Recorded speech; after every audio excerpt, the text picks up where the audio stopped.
What's up, everyone? It's the Beast. Welcome to The Beast is On. It's my YouTube channel. Maybe this is the first time you're watching. If that's the case, listen, I don't care if you ever watch another video I do. Just subscribe to the channel. Hit the little bell right there and get notified when a new video's out. Hey, kids, Canes fans, look what I got. It's back. Look, it's a Pepto-Bismol. The last time I had to go to this, it was October 25th, 2015. Do you know what date that was? Huh? It's when Miami got shut out by freaking Clemson. The end of the Al Golden era. That's when I went to the Pepto-Bismol, and it's damn back. It hasn't been out of my cabinet since then. But I'm going to start chugging this crap. You know why? Because what I just witnessed was freaking ridiculous. Bleeping rock, bleeping bottom. Do you understand what I'm saying? Listen to the words that are coming out of my mouth. Bleeping rock bottom. Hold on one second. Before I can get on with anything more, I need a shot. So, hey, do shots with me. Little Pepto. Yeah. Woo! Bottoms up, baby. Oh, so good.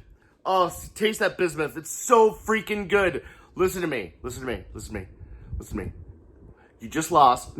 Listen, it's a bowl game. It's kind of an exhibition. Everyone kind of expected them to lose because no one wanted to play in this game. Hey, Blake, why'd you accept this game? Nothing personal. I love Blake James. He is a great guy. I call him Uncle Blake. But why would you even accept going to this game? No one on this team wanted to be in this game. That was evident from the first snap. Jaron Williams couldn't hit the ocean from the boat. He was so miserable. No one wanted to be... Shreveport, Louisiana? Walk-ons? I never even heard of walk-ons. I hear there's a location in Fort Lauderdale. I'm sure it's a fine place. They got a bowl game in Shreveport? Shreveport, Louisiana? Where the highlight is the Horseshoe Casino? I was there. I mean, God bless you, Brock Berlin. I love you, buddy. I know it's your hometown. You were a great Cane. Best moment of my life, Brock Berlin doing the gator chop and then the choke job in the Orange Bowl. Those were great days. Today was a bunch of crap. In Shreveport? I don't watch a game where I saw the mayor of Shreveport 400 times trying to tell me about the cuisine of Shreveport. As if anyone thinks about Shreveport for being a town that has cuisine. Holy bleep. All right, hold on. It's so chalky, yet good. Listen to me. Listen to me right now. After the FIU game, I kind of lost it, and I should have. Miami lost to FIU. That's great. Now you lost to Duke, FIU, and Louisiana Tech 3 games in a bleeping row, okay? I went through the 5-6 season in 1997. That was when, was it Scott Covington or Ryan Clement? I can't remember. I feel concussed. Got slammed up against the goalpost in the end zone. I was there for that. At that game, in the end zone, calling the game on the radio on 90.5 WVUM, the voice of the University of Miami. I thought that was the low point. That was nothing compared to what the hell just happened in Shreveport. All right. Let's get on with this. There are reports. First of all, I don't know who Tim Reynolds has pictures of, but he always gets a scoop. Props to him for getting the scoop always. But I'd love to have the same pictures. Maybe I'd still have a job. Anyways, Tim Reynolds gets a scoop from the Associated Press. Dan Enos could be out. Really? You think you need to fire Dan Enos? Really? Oh, I don't know. He runs an offense that's completely not geared to one person you have on your bleeping team. I wonder if you should fire him. Yeah, I think so. And he could take his little pal, the offensive line coach, and the rest of the offensive staff, and they can go find themselves a new goddamn home. All right? As for the defensive staff, probably shouldn't get too comfortable either, because you suck too. Jesus, how many first tackles are they going to miss? For the love of all that's holy. You just lost to FIU, Duke, and Louisiana Tech in a row. And you want to keep somebody on the staff? Now listen, I happen to like Manny Diaz. I think in the end, Manny Diaz could be a good head coach. He delegated too much too early. He let his little peon assistants that he handpicked, all these little dudes running around that don't have experience doing it at the 305, run this program, and it was a bad move. Bad move, Manny. Keep Manny, that's fine. Fine, keep Manny. But go get a real freaking staff. Please. And I swear to God, I don't want to mention any names, but you're going to know, if you follow this program, you know who I'm talking about. There are so many peons that I've seen rummaging up and down these sidelines for the last decade plus, doing absolutely nothing. Oh, we're the recruiting guys, they're operations guys, they're video guys. Get them the hell out of here. The hell out of here. And you know who you are. You suck. You suck. It's nothing personal. I'm sure you're all great people. You have wonderful families, and I don't want anyone to lose their job because it sucks. I know. Go get another job somewhere else that is a little more fitting to your skill set, which maybe could be like North Dakota Tech for the blind, deaf, and dumb. Because holy crap, you don't belong at Miami. I told you after the FIU game. Here's the issue. Everyone, I was listening to the post-game show on WQAM on the way home. That was a bad idea. Glad the signal was on, though. That's a plus, because the other sports station, they can't keep that on the air. That's a whole different story. But I was going to say, people want to fire Manny. They want to fire Blake James. It's not about that, people. Why don't you get it? It's not about Manny and Blake James. It's not about any of that. I mean, yes, it is in some way, shape, or form. It goes so much higher than that. This is why I no one wants to believe me when I tell you, they've been putting window dressing on this bleeping program for 15 years, and it's not the real deal. Fine, go, new weight room, new indoor practice facility, blah, blah, blah, blah, blah. We got, look, the student athletes can now have smoothies. Yay, we have a new locker room. Wonderful facilities. That's great. Woo! Every school in the freaking country has the same shit. And what do you have? 6 and 7 after 3 losses to FIU, Louisiana Tech, and Duke. Not in that order. I can't think from... Hold on, I need another shot. Hold on one second. More Pepto. Bottoms up. It's chalky, but it's good. I'm wondering, do you think Pepto and vodka or Pepto and rum? Which, I'm not sure which way to go. Let me know in the comments. Listen to me. You can't put window dressing on a football program. You either want to win or you want to half-ass this-ish and do what you've been doing for the last 15 years. That's the deal, okay? So, if you're David Epstein and the Board of Trustees and Julio Frank, you know what? He doesn't even know what football is. This guy is the president of the University of Miami. A lot of people killed Donna Shalala. She killed the football program. Tad Foote killed the football program. No. At least they understood what football was. Tad Foote understood what a football program was. Donna Shalala, from her time in Wisconsin in the Big Ten, and Barry Alvarez, whatever love triangle was going on there, she understood what football was. Julio Frank has no idea. This dude's busy tweeting about the medical system in Mexico. That's great. That's wonderful. He has no idea. Julio Frank? I mean, I love the guy personally. I met him once. It was a wonderful experience. I was glad to meet him. He's the president of my alma mater. He doesn't know about football. And I swear to God, David Epstein, if I see another goddamn tweet from you, oh, it's all about the U, and we're going to win, and yay, do something. Stop with the window dressing and the frosting on the cake and the crap, and put a bunch of money behind the football program. Don't just sit there and rest on the fact that you make a bunch of money from the ACC and Adidas, and do something and support the freaking program. Enough. All right? Enough. I'm sick of it. Mediocrity sucks. That's not what I signed up for, okay? Not what I signed up for at all. Listen, I keep saying it. You want to be Purdue? Be a freaking Boilermaker. That's great. Get the U off the helmets. Get the orange and green out of here. Get some boring-ass colors on the uniforms and play some crappy football. Wonderful. We could be Purdue or Illinois or Indiana. Well, at least Indiana has a good basketball team. Ours has been up and down kind of over the years. On a win streak lately, that's good. Good for them. But, I mean, you either have to decide that you want to do this or you don't. And a lot of you are like, what do you mean, Beast? And here's all I got to tell you, man. And I know Alabama lost a little bit this year, and they're not in the Final Four. That's great. Alabama's won 1 billion championships. They've been as successful as any college program in the history of sports, right? Read an article recently.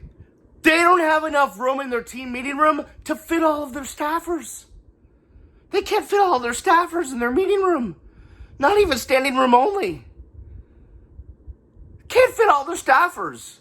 They got so many people breaking down film and recruiting and operations. I don't care if it's against the rules. They're doing it.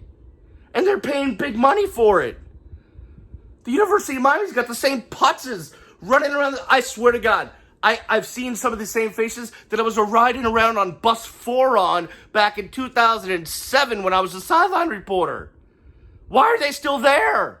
Why is anyone that has been a part of the mediocrity of this program over the last 15 years still bleeping there? Why? It's unacceptable. Now listen, if you're the University of Miami and you're an outstanding educational institution, you are known for your academics, you're one of the best private schools in the country, hey, that's great. I love you. Great medical school, doing great research, trying to find a cure for cancer, all of that. Great school of communications, great school of law, marine biology, you got Rasmus doing it, all the academic stuff. I love all of it. That's great. If you just want to do that, that's fine. Then cancel football. Do what Sports Illustrated told you to do in freaking 1995 and get rid of the football team. Because if you're going to do it like this, I don't want to be a part of it. I'll be happy to, I'll go to a baseball game maybe if they can get back to Omaha. I'll go to a basketball game. I'll go watch women's soccer. Just get rid of football. If you're going to half-ass it, if you're going to tell me, but we got an indoor practice facility. The Sofers were so nice, and they got a practice facility, and it's so nice, and it's so good. And who gives a bleep? It doesn't matter if you suck. And that's what you do. You suck. This is the low point. Listen, I don't know if you know the history of the University of Miami in the football program. A lot of you are millennials or youngins. You don't realize this, but back in the 70s, University of Miami Board of Trustees voted whether they should drop football altogether or keep it as a sport. Basketball was gone, right? They got rid of basketball for a while. Then they brought that back. Bill Foster as the head coach. Good. Glad they could do that. Ended up joining the Big East. Well, you know the whole deal. Leonard Hamilton had some good wins there. Shout out to all the Constantine Popa fans and Kevin Norris and Johnny Hemsley and Mario Bland and everybody else. University of Miami was on the cusp of dropping football because they sucked. But it didn't suck like this. They didn't suck like this. At the time when the University of Miami wanted to drop football, they did not suck like this. They did not lose to FIU, the likes of FIU, Duke, and Louisiana Tech 3 games in a row. They didn't suck like this, and they wanted to drop football. That's where the University of Miami was back in the 70s. Go look it up. And here we are now. 5, I say 6 championships later, because that ref, Terry Porter, can go suck my butt. That guy can get the hell out of town. I was at that game on the sideline for that bleep call. Bunch of championships later, and this program just can't get right for 15 years after going to the ACC. You know why?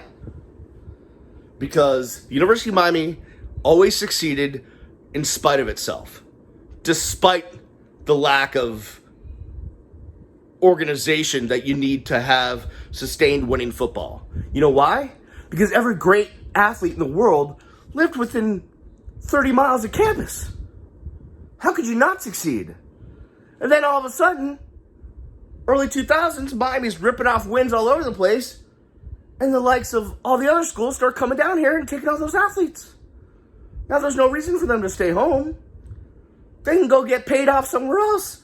bags of money flowing out of states like West Virginia and Alabama and Kentucky and all these places. Just bags of money and cars and jobs for mom and private schools for little brother, and dad gets a job and you get it.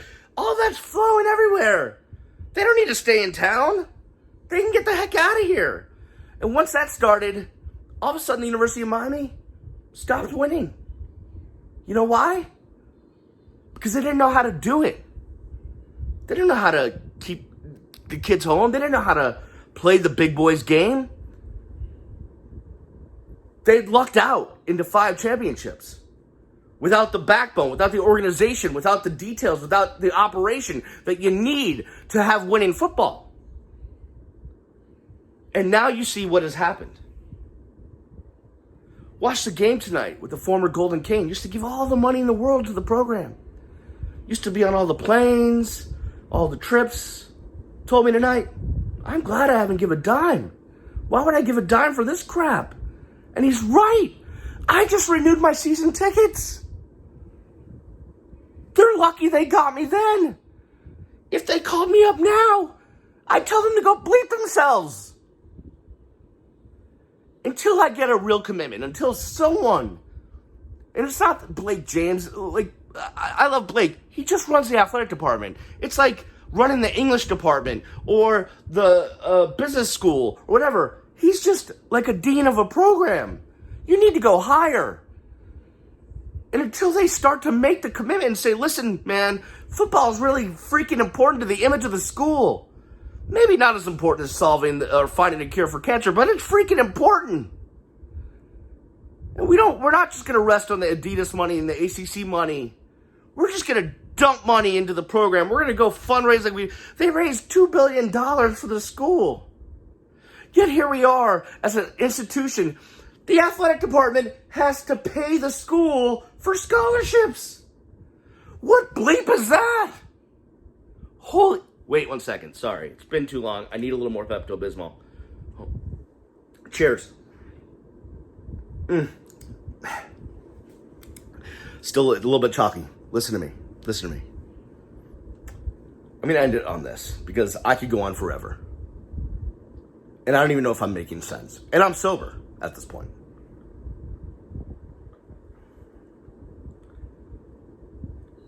You either want to be the you or you shouldn't play football. It's as simple as that. You got to decide. And it's not Blake that has to decide or Manny Manny's got his own problems. He needs to fire his entire staff and go out and get adults in the room. And Blake needs to be on him about that. But beside that, to all you board of trustees and all you big donors, you think you're the big muckety mucks, and I sit courtside of the games, and blah, blah, blah. My name's on a building. Yay for me. Blah, blah, blah. All right. You and El Presidente, Julio Frank, need to get together and get in a room and decide, hey, we want to be the U or we want to be Purdue. Decide. Please now. Because I don't want to invest any more time or effort into loving this program if it's just going to treat me like it has for the last 15 years of my life. Please. Enough is enough. You lost to Louisiana Bleeping Tech in Shreveport in a game played at 4 o'clock Eastern on the day after Christmas. After losing to FIU and Duke to end your regular season. You've got to be crapping me. 14-0? My ass!